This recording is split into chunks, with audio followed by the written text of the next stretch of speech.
Mesdames et messieurs, chers amis téléspectateurs et téléspectatrices, bienvenue sur votre émission Tribune des Jeunes.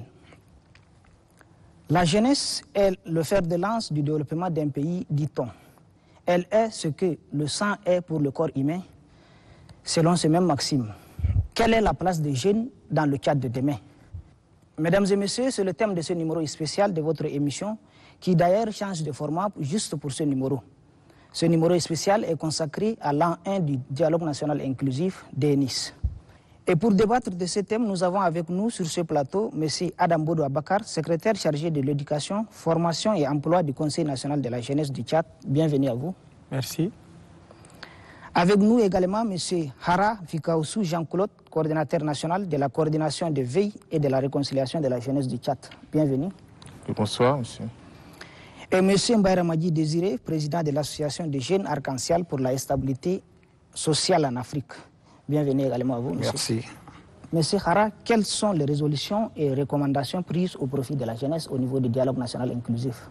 Nous disons merci vraiment pour cette opportunité que vous nous accordez pour échanger sur la question du dialogue national inclusif souverain, où nous étions les participants, des acteurs et sur le terrain aussi pour le suivi. Lors des assises du dialogue national inclusif et souverain, plusieurs résolutions ont été prises en faveur de la jeunesse. Nous avons tout d'abord une résolution très phare, c'est celle qui concerne l'épanouissement de la jeunesse et la question de l'emploi. Et cette question a été débattue de long à large lors des assises et des résolutions fermes ont été prises. Nous avons demandé l'employabilité de la jeunesse, l'auto-employabilité de la jeunesse et aussi l'implication de la jeunesse dans les institutions de l'État. Nous avons aussi, à côté de ça, la question aussi de la cohésion sociale en milieu jeune. Il y avait cette tension lors des assises. Nous avons sollicité et recommandé fortement qu'il y ait vraiment cette réconciliation entre les jeunes du Tchad, que ce soit du nord, du sud, de l'est ou à l'est. D'accord. Alors, monsieur Désiré, oui. Par rapport à ces résolutions, quel est l'état des lieux que vous faites pour la mise en œuvre des résolutions du dialogue national inclusif? Bon, tout d'abord, merci beaucoup à la Télé-Tchad d'offrir cette opportunité à la jeunesse. Et je parle sous le contrôle de ce que notre camarade Ara vient de le dire. Aujourd'hui, le problème crucial de la jeunesse, nous savons tous que c'est l'emploi. Mais la jeunesse n'est pas née pour être employée. La jeunesse est née aussi pour créer aussi de l'emploi. Donc il apparaît de l'employabilité et l'emploi. C'est ces termes-là que je veux que certaines qui ne vont pas comprendre, il faut qu'ils comprennent un peu aussi. Nous étions tous contents, étant des jeunes, au dialogue, et nous avons porté la voix, parce que nous sommes juste des porteurs de voix. On a porté la voix au plus haut sommet. En ce qui concerne les résultats sur le terrain, il reste encore beaucoup à faire, et beaucoup ont été faits aussi. Donc vous avez vu aujourd'hui, nous sommes les porteurs de ces voix. Aujourd'hui, on souffre. Parce que beaucoup, ceux qui sont avec nous, ceux qui sont derrière nous, croient en nous.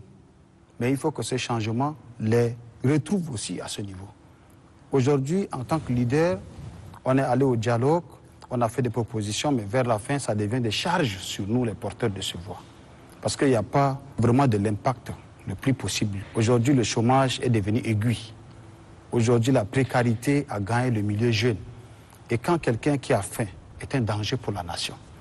Parce que la personne qui a un peu peut l'influencer, peut le manipuler. Et vous avez vu aujourd'hui que la jeunesse est devenue un proie facile. Monsieur Adam, quel est votre point de vue par rapport à la mise en œuvre des résolutions du dialogue national inclusif, surtout pour le volet jeune? Merci à l'ONAMA et merci pour cette occasion, monsieur Saleh. Moi, ce que j'aimerais dire par rapport au DENIS, il faut le dire qu'avant qu'on arrive à ce niveau, au niveau du Conseil national de la jeunesse, on s'est organisé. Ensemble, on s'est organisé, on a envoyé un nombre de jeunes qui ont valablement défendu l'intérêt de la jeunesse et ce qui a fait ressortir toutes ces grandes résolutions et solutions en faveur de la jeunesse. Ça, c'est quelque chose qu'on s'en félicite à tout le monde. Deuxième niveau, on est arrivé au niveau opérationnel. Les choses ont commencé. Il y a des avancées, il y a des choses encore à plaider. Mais d'une manière globale, il faut le dire que pour les résolutions en faveur de la jeunesse, il y a des choses à faire, on ne se ment pas à ce niveau. Pourquoi? Parce que la question de l'emploi, elle est toujours une priorité, elle est toujours une situation d'urgence actuellement au Tchad. Et là, moi, je pense que c'est un défi. Et jusqu'à là, je ne sais pas encore. Mais il y a des initiatives, il faut les saluer, qui ont un peu donné espoir à la jeunesse. Et l'autre chose, il faut le dire aussi, la paix. Parce qu'au Tchad, comme il a dit, la coexistence pacifique entre les jeunes, ça aussi, il y a eu des actions, même le Cordo a initié, le Conseil aussi a initié, Désiré en a fait beaucoup. On est dans cette dynamique pour un peu avancer doucement. D'accord. Et vous, Cordo, par rapport à la mise en œuvre des résolutions, vous avez quelque chose à dire sur ce point? Oui, je pense que par rapport à la mise en œuvre, nous avons... ce qui nous touche beaucoup plus, c'est le côté emploi, comme les camarades l'ont dit, les leaders l'ont dit. Je pense que sur cet angle, il y a un peu d'amélioration du côté de l'emploi. Mais or, M. Désiré l'a dit, nous ne sommes pas là pour seulement être employés. Nous voudrons aussi créer des emplois. C'est l'occasion aussi pour féliciter aussi l'équipe de 50 000 emplois jeunes qui a mis un peu de moyens à disposition des jeunes, mais ce n'est pas suffisant. C'est-à-dire que c'était une résolution qui a été mise en œuvre, mais le problème c'est que les moyens ne les suivent pas. On a demandé une résolution très forte. Nous avons demandé à l'État de mettre les moyens à disposition des institutions de la jeunesse afin de sortir de cette situation. Si aujourd'hui l'institution a les moyens, je pense qu'ils vont encore toucher plus de jeunes. Et ça serait une solution. La même chose, vous prenez une institution comme l'Agence nationale de volontariat, qu'aujourd'hui, si l'État met encore plus de moyens, il peut faire mieux, parce que là, la question actuelle sur la table, c'est la question de l'employabilité, de l'auto-employabilité. Si vraiment, je pense que les autorités ont pris conscience, le gouvernement de transition a pris conscience de cela, mais ce qui reste vraiment à relever comme défi, c'est de poursuivre, surtout de mettre des moyens à disposition de ces institutions afin de relever les défis. Tant qu'il n'y a pas de moyens, je pense que rien ne sera fait. D'accord. Monsieur Désiré, comment peut-on aboutir à une jeunesse résiliente qui peut créer l'emploi? Bon, ici, vous savez que la jeunesse tchadienne a un souci, et ce souci, c'est l'éducation financière. Nous avons vraiment des problèmes. Parce que la jeunesse tchadienne n'est pas bien éduquée financièrement. Et ça, c'est un défi que nous, étant jeunes, nous devons relever. Et c'est un défi pour le gouvernement à accompagner ces jeunes à relever aussi ce défi. Le gouvernement, comme notre camarade Ara vient de le dire, ils ont mis sur pied les 50 000 emplois. Ils ont mis beaucoup de choses. On parle de l'entrepreneuriat. Aujourd'hui, l'entrepreneuriat est un mot qui est venu, pouf, et qui s'est explosé comme ça en milieu jeune. Mais c'est maintenant que les jeunes sont en train de comprendre, parce que d'autres jeunes ont compris. Parce qu'au début, les jeunes n'ont pas compris. Mais du moment où d'autres jeunes ont compris, c'est la jeunesse qui parle le même langage. Les jeunes se sont investis. C'est là où on dit que nous ne sommes pas nés pour être employés, mais on doit créer aussi de l'emploi. Donc, quand la jeunesse se parle, elle se comprend, elle s'entend, mais le souci actuel, c'est l'éducation financière. On doit éduquer nos petits frères à l'école. Comment dépenser ces argents? Comment dépenser l'argent? Comment faire des économies? Comment multiplier l'argent? L'éducation financière est quelque chose de très important que moi, je recommande aujourd'hui sur votre plateau, afin que même si ce n'est pas à l'école, il faut des plateaux comme ça, ou bien il faut des formations. Parce qu'aujourd'hui, pour un jeune Tchadien, qu'est-ce qu'on lui dit à la maison? L'argent du pétrole, tu as trouvé ta part, fais ce que tu veux. Donc c'est un problème. Donc le problème a commencé d'abord à la maison. C'est un problème de civisme alors? Bon, ce n'est pas un problème d'incivisme. Quand c'est d'incivisme, peut-être que ça serait à un niveau donné, mais quand c'est à la maison, ce n'est pas un problème de civisme. Donc nous devons nettoyer ça dès la maison pour que ça sorte de l'éducation à la base. Voilà, l'éducation à la base, tout à fait, c'est ça le terme. Ok, M. Mbodou, qu'est-ce que le CNJT prévoit pour faire participer activement la jeunesse au Tchad du demain? Avant de répondre à cette question, j'aimerais un peu faire quelques lectures de processus de mise en œuvre des résolutions en faveur de la jeunesse. Il faut le dire qu'il y a des mécanismes qui sont déclenchés au niveau du ministère de la Jeunesse pour un peu appliquer les différentes résolutions. Mais le vrai problème, c'est les moyens. Pour cela, il faut le dire ici, sur ces plateaux, tant qu'il n'y a pas de moyens en faveur de la jeunesse, toutes les résolutions, toutes les recommandations ne seront pas mises en œuvre. Pour l'exemple, même le Conseil national de la jeunesse, elle existe 3 ans, mais elle n'a même pas un budget de fonctionnement. On fait les bénévolats. Pour vous dire que le processus de mise en œuvre est toujours lent. Pour accélérer, il faut avoir des moyens suffisants. Concernant le Conseil national de la jeunesse, ce qu'on fait pour un peu aller dans le sens de rendre la jeunesse résiliente, aller dans le sens de responsabiliser, peut-être donner des occasions à la jeunesse. Là, on a 3 niveaux d'intervention. Le premier niveau, c'est beaucoup plus faire des sensibilisations, orienter les jeunes. Le deuxième niveau, c'est d'initier avec le partenariat qu'on a avec le système des Nations Unies, le ministère, par exemple, les institutions institutionnelles du ministère comme l'ONAGES et les envols, pour former les jeunes sur cette question-là, en fait.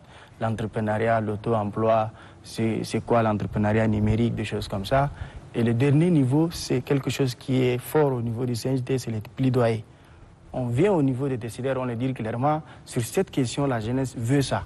Sur cette question, intervenir à ce niveau, comme ça, on arrive au finish à responsabiliser la jeunesse et responsabiliser aussi l'État ou le gouvernement qui gère un peu la question de la jeunesse. En grosso modo, c'est ça ce qu'on fait. Et il faut le dire aussi, hein, nous aussi, on souffre.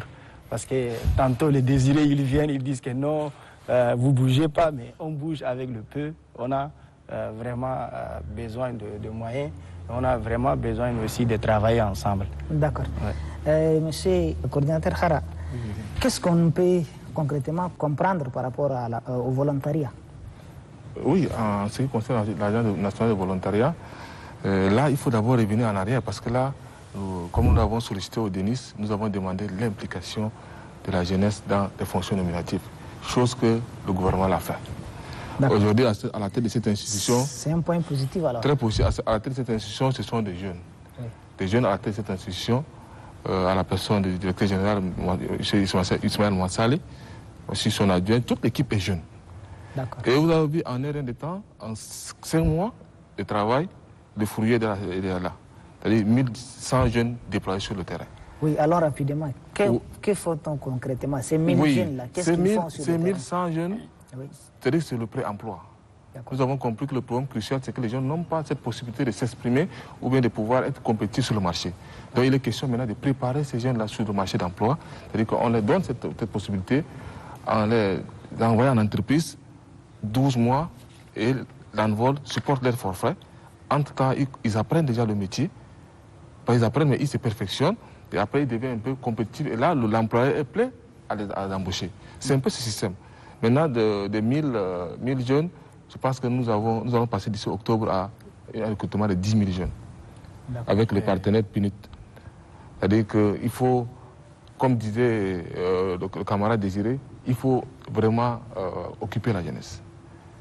C'est-à-dire que le problème majeur, c'est que si les jeunes, tu finis à l'université, tu finis dans l'institut, tu n'as rien à faire, je pense que tu es une proie facile. Ou n'importe qui peut te demander de faire ça à leur guise, à leur intérêt personnel.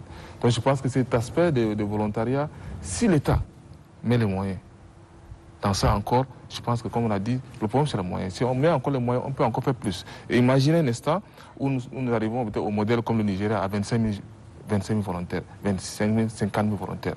Ça veut dire que sur les 50 000, nous espérons au moins que les 50% à la fin de leur mission de volontariat puissent être employés quelque part. Et comme ça, au moins, nous avons absorbé le chômage quelque part. Alors, pendant qu'on y est, quels sont les critères pour recruter ces volontaires? Je pense que les critères, nous avons 2 chances. On dit la première chance, la deuxième chance, on dit la second chance. Ça veut dire que la première chance, c'est pour ceux qui ont été à l'école, qui ont les diplômes, et maintenant on les met à disposition des entreprises pour qu'ils puissent exprimer leur savoir-faire, pour qu'on puisse les embaucher. La deuxième chance, l'autre, c'est pour ceux-là qui n'ont pas été à l'école. C'est-à-dire qu'on peut les envoyer dans les entreprises pour qu'ils puissent bénéficier de ce qu'on appelle la formation dans le tas. Ils apprennent un métier. C'est-à-dire qu'on te met dans une institution en 1 an, 1 an, 2 ans, tu apprends déjà un métier. Quand tu sors de là, tu es apte déjà à faire quelque chose sur le marché d'emploi. C'est un peu beaucoup. Et les critères, c'est que il n'y a pas de critères d'âge. C'est-à-dire que n'importe qui peut n'importe quel jeune, oui, parce que là, c'est en ligne, il y a en ligne, quand on lance la vie en ligne dans les délégations, on est pour déposer. Et là, vous voyez, nous sommes en train de vouloir aller au-delà même encore. Parce que le volontariat, ce n'est pas seulement sur le plan national. Là même, d'ici peu, nous allons envoyer les jeunes Tchadiens au jeu de la francophonie. Nous allons envoyer des jeunes volontaires tchadiens.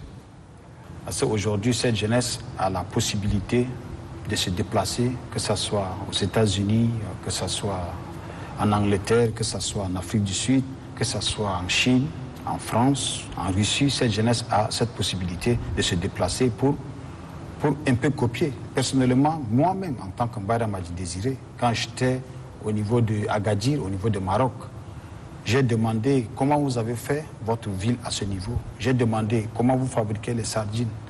Et maintenant, si, en tant que jeune Tchadien, si je veux implanter la même chose chez moi et que si je n'ai pas de moyens, comment on doit faire? Ça veut dire que chaque jeune Tchadien est en train de faire de son mieux pour son pays. Mais quelque part, quand on rentre, on est étouffé. Et de la même manière que ces autorités voyagent, nous aussi on voyage. Et nous, on a un cœur pour changer un peu les choses dans ce pays. Mais ce sont ces mêmes autorités qui voyagent et qui regardent les choses, qui nous bloquent le chemin dans ce que nous voulons faire. Que doit être revu maintenant par rapport au plan économique ou bien au niveau même de la jeunesse pour qu'elle participe, au développement du Tchad de demain? Okay. Sur le plan économique, moi je pense que la jeunesse a un rôle crucial à jouer. Pourquoi? Parce qu'elle doit être entrepreneuriale. 2, elle va aussi initier des projets pour aller lever des fonds au niveau de la Banque internationale ou Bayer. Et en 3e lieu, elle aussi, elle va venir investir en fait.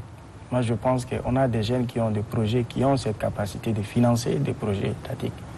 Et là, la meilleure approche pour que le Tchad de demain où la jeunesse peut investir, c'est de créer ces mécanismes en fait au niveau, par exemple, de finances pour faciliter ou encourager les jeunes qui ont des projets à aller mobiliser des fonds, des jeunes qui veulent implémenter des projets ici, en leur facilitant l'exonération, en leur accordant, pourquoi pas, un crédit de 500 ou 2 milliards, pourquoi pas, pour venir en fait même rendre... perdu, c'est pas crédit, c'est pourquoi pas, fonds perdus pour vraiment rendre la jeunesse autonome sur le plan financier et elle va impacter l'économie du Tchad. Et on peut parler demain que le Tchad est émergent et se lance dans le processus de l'émergence. Et l'autre chose, c'est aussi un travail interne qu'on doit faire. Ça, c'est au niveau jeune. Parce que l'entrepreneuriat, c'est un travail difficile, c'est un grand combat. C'est pas parce que j'ai 1 milliard que je peux investir. Il faut avoir cette culture entrepreneuriale. Il faut préparer l'esprit, en fait, à des chocs et à des échecs. Pour cela, moi, je dis souvent, au niveau jeunesse aussi, on a un défi. Et au niveau externe, qui est le gouvernement, le ministère aussi a un défi. Mais la meilleure approche, c'est de s'entendre, dire clairement nos attentes et ils vont prendre en compte. Pourquoi je dis ils vont prendre en compte? Parce que ça s'impose.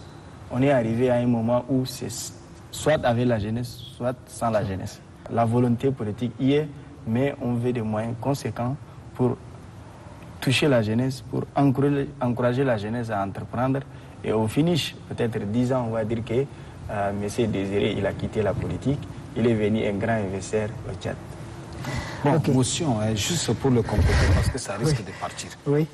Vous savez, aujourd'hui, étant un jeune Tchadien, je reste comme ça, je reçois un appel.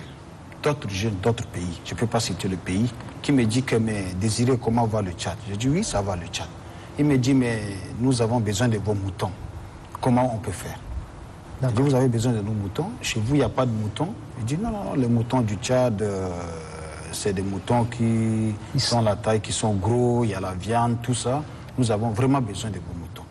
Et maintenant, lui, il parle de moyens. Mais là, moi, je ne parle pas de moyens. Je parle de comment entreprendre ou bien comment chercher les moyens afin que cette personne qui a les capacités de ces moyens d'envoyer afin que le Tchad fasse sortir ces moutons.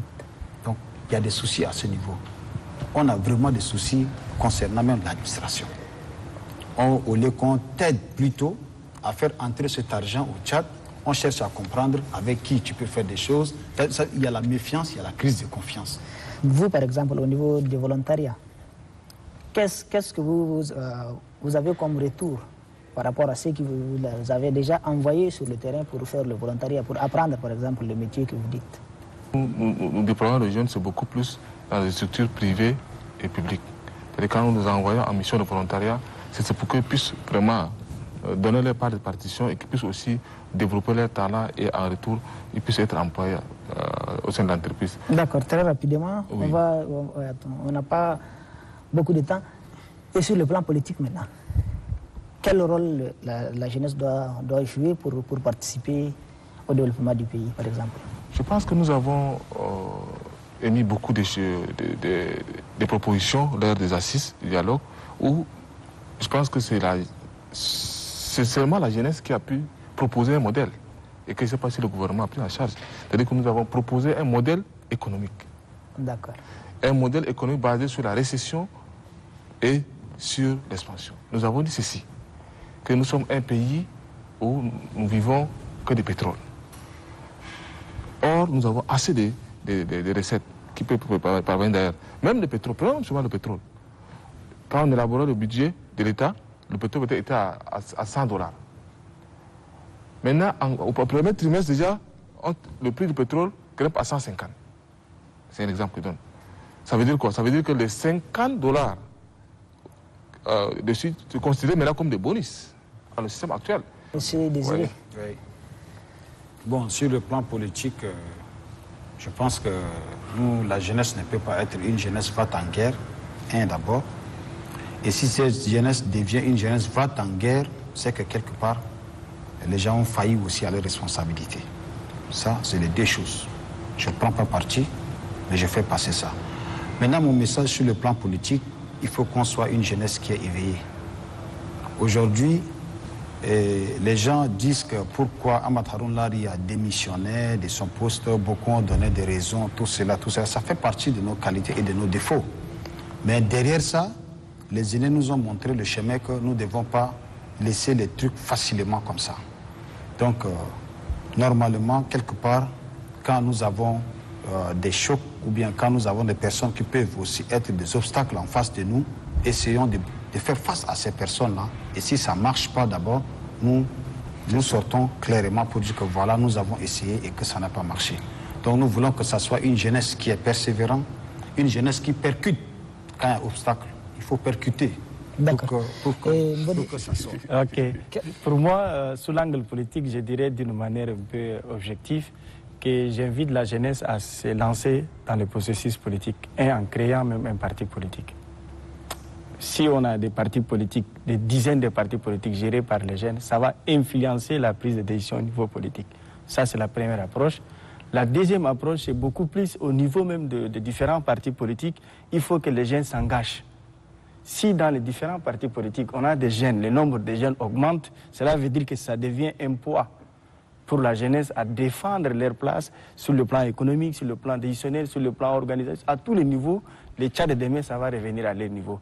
Moi, en gros, je dirais l'intervention de la jeunesse va être en créant, pourquoi pas, en se lançant en politique, en créant des partis politiques et surtout adhérer à des partis politiques. Je ne fais pas allusion à la promotion, mais c'est vraiment arriver à des solutions pareilles. Oui, le temps nous prend à la gorge. Très rapidement, on a souvent l'habitude de dire, on reproche surtout à la jeunesse qu'on aime la facilité. Que répondez-vous à cela? Je pense que quand on dit que la jeunesse aime la facilité, c'est parce qu'elle a une proie facile. Ils le disent comme ça parce que quand tu n'as rien, on te dit fais ça, tu fais. Mais actuellement, sans vous mentir, nous sommes cette jeunesse très résiliente. Et cette jeunesse éveillée. Et cet éveil, nous l'avons fait à travers les sensibilisations, nous avons montré aux jeunes qu'il ne faut pas baisser les bras.